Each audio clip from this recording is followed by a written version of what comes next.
로마서 오늘 말씀은 로마서 5장 1절부터 5절입니다. 그러므로 우리가 믿음으로 의롭다 하심을 받았으니 우리 주 예수 그리스도로 말미암아 하나님과 화평을 누리자. 또한 그로 말미암아 우리가 믿음으로 서 있는 이 은혜에 들어감을 얻었으며 하나님의 영광을 바라고 즐거워하느니라. 다만 이뿐 아니라 우리가 환난 중에도 즐거워하나니 이는 환난은 인내를, 인내는 연단을, 연단은 소망을 이루는 줄 알미로다. 소망이 우리를 부끄럽게 하지 아니함은 우리에게 주신 성령으로 말미암아 하나님의 사랑이 우리 마음에 부은 바 됨이니. 아멘. 하나님과의 화평이라는 제목으로 은혜를 나누고자 합니다. 사랑하는 성도 여러분, 복음은 기쁜 소식입니다. 왜 복음이 우리에게 기쁜 소식이 됩니까?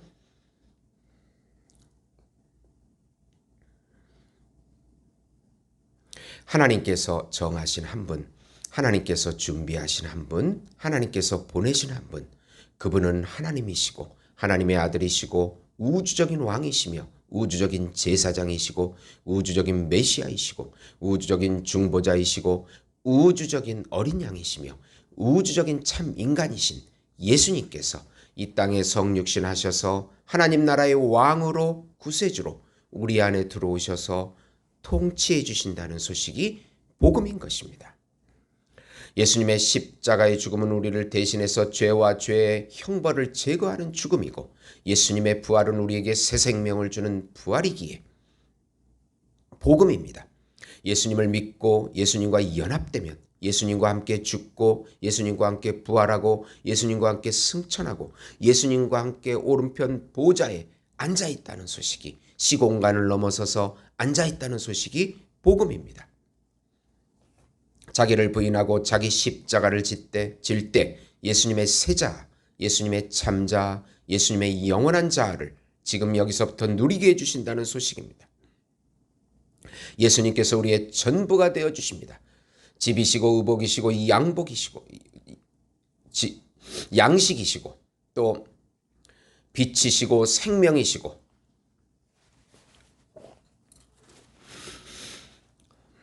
힘이시고 지혜이시고 친구이시고 친척이시고 부모이시고 아내가 되어주시고 남편이 되어주시고 환난 날의 피난처가 되어주시고 우리의 모든 것이 되어주신다는 소식이 바로 복음인 것입니다. 이 복음을 믿음으로 마음껏 누리시는 우리 성도 여러분이 되시기를 예수님의 이름으로 축원드립니다. 성령님이 주시는 화평과 사랑을 더욱 누리자는 내용입니다. 우선 이신칭의의 믿음으로 하나님과의 참 화평을 누리자. 지난 시간에 아브라함의 믿음을 통하여 이신칭의의 법을 알게 되었습니다. 5장은 그 결과로 이제 하나님과의 화평을 누리는 것이 우리의 권리임을 주장합니다. 하나님과의 두려움의 관계가 아닌 사랑을 누리는 자녀가 된 것입니다. 그저 죄사함을 받았다는 것이 아닌 이제 관계 속에서 하나님의 생명과 사랑을 체험하고 느끼는 것입니다. 예수 그리스도로 말미암아 주어지는 화평입니다. 예수님을 믿고 예수 안에서 사랑을 누리게 됩니다. 가짜 화평은 그저 머리로만 믿습니다. 죄 용서 받았지 하면서도 가슴으로 누리지 못합니다. 그러기에 결국은 하나님을 두려워합니다. 그러나 참 화평은 부모와 자녀의 관계를 누리는 것입니다. 두려움이 아닌 사랑을 풍성하게 누리는 것입니다. 결핍이 아닌 풍부함을 누리게 되는 것입니다. 불완전한 것이 아닌 완전함을 누리게 되는 것입니다.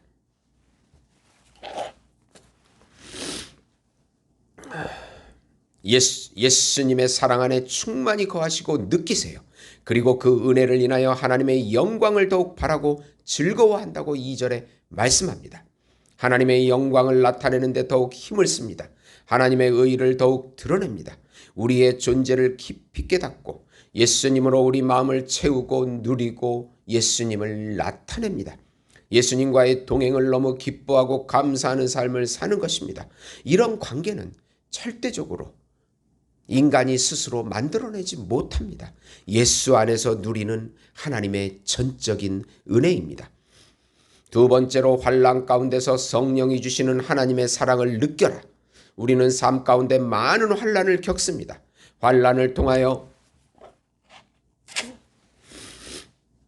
환난을 통하여 하나님께서 우리가 더욱 예수님을 사랑하고 의지하게 하십니다. 환난의 최종적인 목적은 예수님을 깊이 알고 경험하게 하는 것이기 때문입니다. 환난 중에서도 이 목적을 알면 더욱 환난을 즐거워합니다.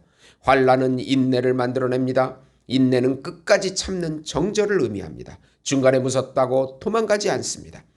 인내는 또 연단을 만들어냅니다. 연단은 하나님과의 관계가 더욱 경험적으로 깊어지는 것입니다. 삶 가운데서 머리가 아닌 체험적으로 깊이 예수님을 아는 단계입니다. 연단은 더욱 예수님을 소망하게 합니다. 예수 안에서 생명을 느끼기 때문입니다. 성령님께서 우리의 소망을 부끄럽게 하지 않으십니다. 우리 안에 계신 성령님께서 하나님의 사랑을 더욱 깊이 느끼게 하시고 누리게 해주십니다. 이것이 성령님의 역할입니다. 하나님의 사랑이 우리 안에 주어진 것을 누리게 하십니다. 예수님을 더욱 깊이 알게 하시고 누리게 하십니다. 그러나 내가 믿어보려고 하는 사랑은 금방 냄비처럼 식어버립니다. 우리가 억지로 믿는 것이 아닙니다. 우리가 믿어보려고 애를 쓰는 것도 부인해야 합니다. 자기가 해보려는 것을 부인할 때 하나님의 영의 인도함을 받게 됩니다. 성령님이 주시는 하나님의 사랑은 우리 마음에 부어지게 되고 더욱 깊어지게 됩니다. 하나님의 은혜입니다. 로마서 8장 16, 17절에 보시면 성령이 친히 우리 영과 더불어 우리가 하나님의 자녀인 것을 증언하시나니 자녀임은 또한 상속자 곧 하나님의 상속자로 그리스도와 함께한 상속자니 우리가 그와 함께 영광을 받기 위하여 고난도 함께 받아야 할 것이니라. 사랑하는 성도 여러분, 하나님의 사랑을, 하나님과의 화평을 가슴으로 느끼면서 감격해 하시면서 환난을 받아들이고 인내와 연단을 받아들이고 더욱 깊이 예수님을 사랑하는 그 안으로 들어갈 때 놀라운 기적과 기적을 경험하게 되는 것입니다. 어떤 어려움도 우리를 막을 수가 없는 것입니다. 우리 안에 예수님께서 우리의 능력이 되어주시고 힘이 되어주시고 지혜가 되어주십니다. 오늘도 이 믿음으로 승리하시는 우리 예수목장교회 성도 여러분이 되시기를 예수님의 이름으로 축원드립니다. 기도하시겠습니다. 하나님의 성령으로 우리 안을 충만하게 역사하사 하나님의 사랑을 누리게 하시고 예수님과의 깊은 관계를 누리게 해주시옵소서. 예수님의 이름으로 기도드리옵나이다. 아멘.